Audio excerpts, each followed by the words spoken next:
अब पैसे के लेवल पे आपको इस तरीके से पैसा कमाना है और इतना पैसा कमाना है कि आप पैसे से फ्री हो जाओ, इस इल्यूजन से भी बाहर आ जाओ कि कोई ऐसा काम है जो मैं करूंगा और मेरे को बहुत मजा आएगा। क्योंकि जिस भी काम में आपको मजा आता है वो कुछ टाइम बाद आप करते रहोगे, रिपीटेटिव हो जाएगा तो बोरिंग हो जाएगा।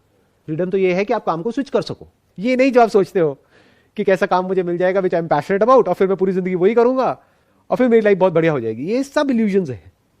एक्चुअल में फ्रीडम ये है कि जब आपको समझ आ जाए कि इस काम का जो पीक है उसको मैंने अचीव कर लिया है, now it is getting boring, it is getting repetitive, it is getting monotonous, now I need to leave this. तब आपके पास में इतनी फाइनेंशियल फ्रीडम हो कि आप उसको छोड़ सको।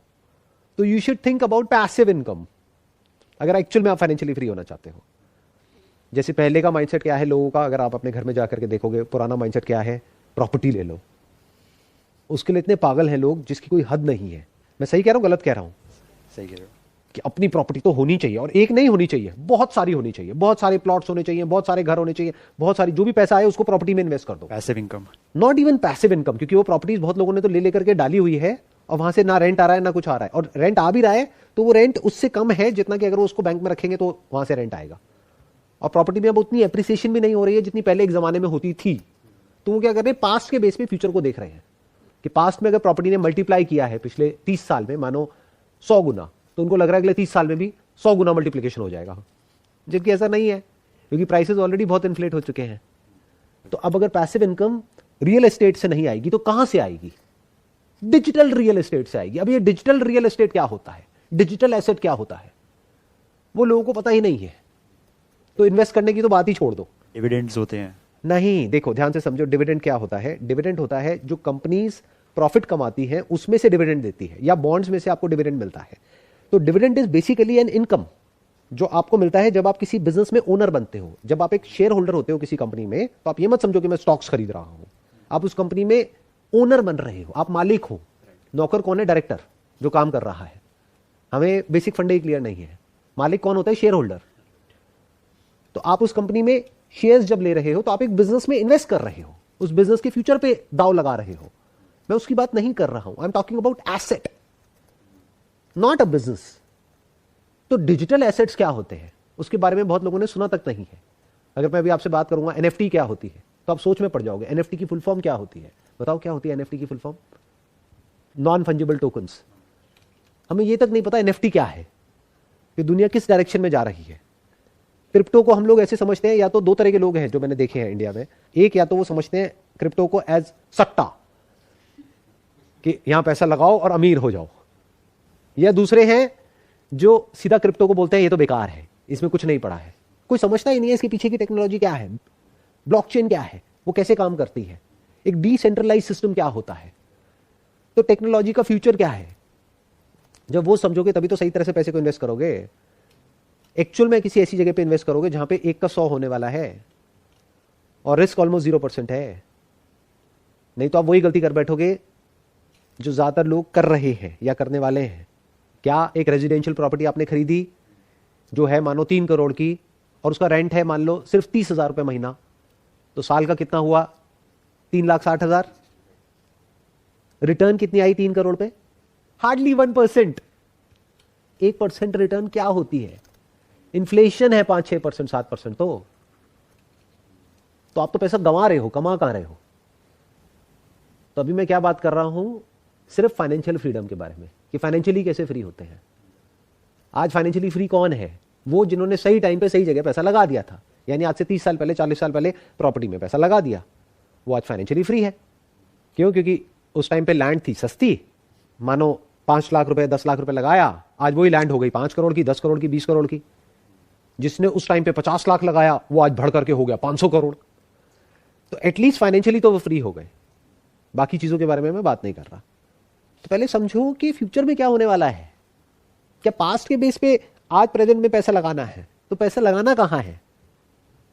फ्यूचर में क्या होगा? दुनिया कैसी होगी? फिजिकल स्पेस की ज्यादा वैल्यू होगी या डिजिटल स्पेस की ज्यादा वैल्यू होगी? और डिजिटल स्पेस क्या होती है? एक डिजिटल एसेट क्या होता है? और डिजिटल एसेट में भी जितने तरह के डिजिटल एसेट्स हैं उसमें से सबसे ज्यादा वैल्यूएबल क्या है? Sir, are you a believer in crypto? I am not a believer in crypto. Like, do you think it's the future? I'm not sure about crypto, but I'm sure about blockchain. It's here to stay. Because as a model, decentralised is a better model than centralised. मतलब क्या कि आपने जहां भी पैसा invest किया हुआ है वहां से जो इंटरेस्ट आ रहा है वो इतना है कि वो आपकी लाइफस्टाइल को सस्टेन कर सके, तब आप फाइनेंशियली फ्री हो। आपको जो भी करंट लेवल ऑफ लाइफस्टाइल है अगर उसको आप सस्टेन कर सकते हो बिना कुछ करे तो आप फाइनेंशियली फ्री हो। फिर जो भी करना है वो करो, नहीं करना है तो मत करो। कॉन्फिडेंस कहां से आता है? देखो, एक होता है ओवर कॉन्फिडेंस, एक होता है अंडर कॉन्फिडेंस, एक होता है कॉन्फिडेंस।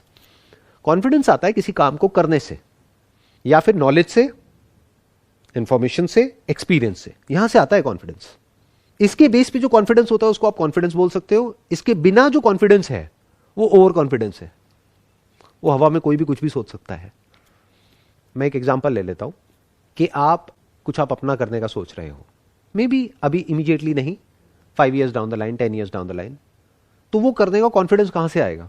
वो क्या कि मैं छोटे लेवल से शुरू करूंगा, जब कुछ कॉन्फिडेंस आ जाएगा तब मैं कुछ बड़ा करूंगा। ये क्या है? खुद एक्शंस लेना, उससे सीखना। ये एक लंबा प्रोसेस है। मतलब 2 तरीके होते हैं सीखने के, एक खुद गलती करो और उससे सीखो, दूसरा है पास्ट में जिन्होंने जो भी गलतियां करी उससे सीख लो, जिन्होंने जो भी सही किया उससे सीख लो।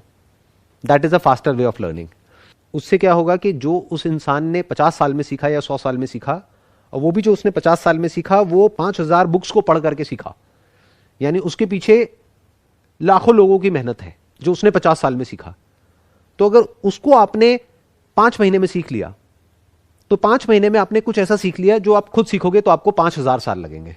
तो 5000 साल में जो चीज सीखनी थी वो आपने 5 महीने में सीख ली। This is a faster way of learning. तो ये कॉन्फिडेंस कहां से आया? उन लोगों के एक्सपीरियंसेस पढ़ के जिन्होंने भी लाइफ में कुछ ढंग का अचीव किया है उस फील्ड में, जिस फील्ड में आप जाने वाले हो, तो वहां से कॉन्फिडेंस आने लग जाता है, जिसके बारे में हम कभी बैठ करके सोचते ही नहीं, क्योंकि टाइम ही नहीं है ना। रेस में भाग रहे हैं सारे के सारे, एक रेस लगी हुई है, सबको आगे निकलना है। तो कोई ये बैठ करके अपने आप से पूछता ही नहीं है कि मैं जो कर रहा हूं कर क्यों रहा हूं, मेरे लिए इंपॉर्टेंट एक्चुअल में क्या है। लाइफ में मेरे लिए ये 3 चीजें सबसे ज्यादा इंपॉर्टेंट है, उसमें नंबर 1 पे है, नंबर 2 पे है, नंबर 3 पे है, जो पूरी दुनिया से बिल्कुल अलग है। पूरी दुनिया के लिए ये जो 3 चीजें हैं ये कहीं आती ही नहीं है। एक्चुअल में बोलने के लिए आ जाती है, अगर आप किसी से पूछोगे ना, हाँ भाई क्या है आपके लिए सबसे important, number 1, number 2, number 3। Actual में आप देखोगे तो उनके 24 घंटे में से कुछ भी वहां पर टाइम नहीं जा रहा है, उन 3 जगहों पे कहीं और ही टाइम जा रहा है। तो इसका मतलब क्या है? वो बोल कुछ और रहे हैं, कर कुछ और रहे हैं। क्यों? उसके पीछे क्या जड़ है? क्योंकि कभी बैठ करके सोचा ही नहीं कि मेरे लिए एक्चुअल में इंपॉर्टेंट क्या है। आपको क्लैरिटी तब तक नहीं आएगी जब तक आप किसी काम को करोगे नहीं, करने के बाद ही आएगी। फॉर एग्जाम्पल, आपके लिए जॉब सही होगी फ्यूचर में या बिजनेस सही होगा, वो तो करके पता लगेगा ना। जब बिजनेस करोगे तब पता लगेगा अरे यार इसमें तो बड़ी सरदर्दी है, जॉब ही बेटर है। जॉब करोगे तब पता लगेगा अरे इसमें तो बड़ी प्रॉब्लम्स हैं, मेरी पर्सनालिटी के साथ में मैच ही नहीं होता ये सब, कि कोई ऑर्डर दे रहा है और मेरे को फॉलो करना है। बट हो सकता है दूसरी तरफ से वही आपके लिए सही हो। तो कोई हार्ड एंड फास्ट रूल नहीं है ना कि आपके लिए क्या सही है, किसी और के लिए कुछ और सही है, किसी और के लिए कुछ और सही है। तो जब करोगे तब पता लगेगा। तो बैठ करके सोचने से नहीं होगा। तो मैं किसकी बात कर रहा हूं? अगले 10 साल में, 20 साल में, 30 साल में मेरी लाइफ कैसी होगी। अब वो चाहे जॉब से होगी चाहे बिजनेस में होगी, वो हो गया रास्ता कौन सा मैं पकड़ूंगा।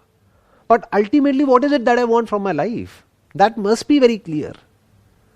जैसे मैं आपसे पूछता हूं, चलो इसको यहीं पे करके देखते हैं, आपको कैसी लाइफ चाहिए 40 साल की एज में? क्या आप चारों तरफ से बंधे हुए हो या बिल्कुल फ्री हो? फ्री हो। तो इसमें कंफ्यूजन क्या है? तो एक चीज आपको मिल गई, एक पिलर मिल गया। कितना इंपॉर्टेंट है फ्रीडम आपके लिए?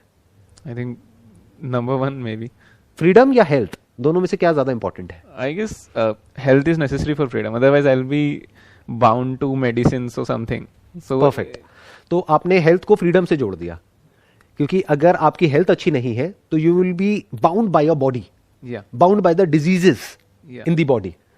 तो आप कुछ कर ही नहीं पाओगे, फ्रीली मूव नहीं कर पाओगे, फ्रीली वो नहीं कर पाओगे जो भी आप करना चाहते हो। तो फ्रीडम के लिए क्या चाहिए? Health. How important is money for freedom? I think after health second most important thing. पैसा कमाना ज्यादा इंपॉर्टेंट है या पैसा बचाना ज्यादा इंपॉर्टेंट है फ्रीडम के लिए? I guess both are equally important. ऐसे सोचना होता है कि क्या ज्यादा इंपॉर्टेंट है, कि जो भी करियर है आपका उसमें आगे बढ़ना, क्योंकि आगे नहीं बढ़ोगे तो ज्यादा कैसे कमाओगे, ज्यादा नहीं कमाओगे तो ज्यादा कैसे बचाओगे, ज्यादा नहीं बचाओगे तो फाइनेंशियली फ्री कैसे होगे। तो दोनों इंपॉर्टेंट है, बिल्कुल ठीक बोला आपने। क्या? ज्यादा कमाना भी और ज्यादा बचाना भी, क्योंकि तभी तो फ्री होगे। आपने ज्यादा कमाया और ज्यादा खर्च दिया तो at the end of the day you are back to square one, मतलब जीरो से शुरू हुए जीरो पे आ गए या माइनस में चले गए। बहुत लोग माइनस में चले जाते हैं। लोन लिया, ये लिया, वो लिया, फाइनेंस कराया, उसके बाद में पता लगा जी हम तो माइनस में बैठे हैं, अगले 20 साल तक मेरे को ईएमआई भरनी है हर महीने, अब 20 साल के लिए तो मैं बंद किया, मानो एक ऐसी जॉब से जो मुझे पसंद ही नहीं है, तो फ्रीडम पे कॉम्प्रोमाइज हो गया ना। तो अगर एक गोल आपके माइंड में क्लियर होगा तो कभी भी आप बंधोगे नहीं, बट एक गोल कितने लोगों के माइंड में क्लियर होता है? May be 1%.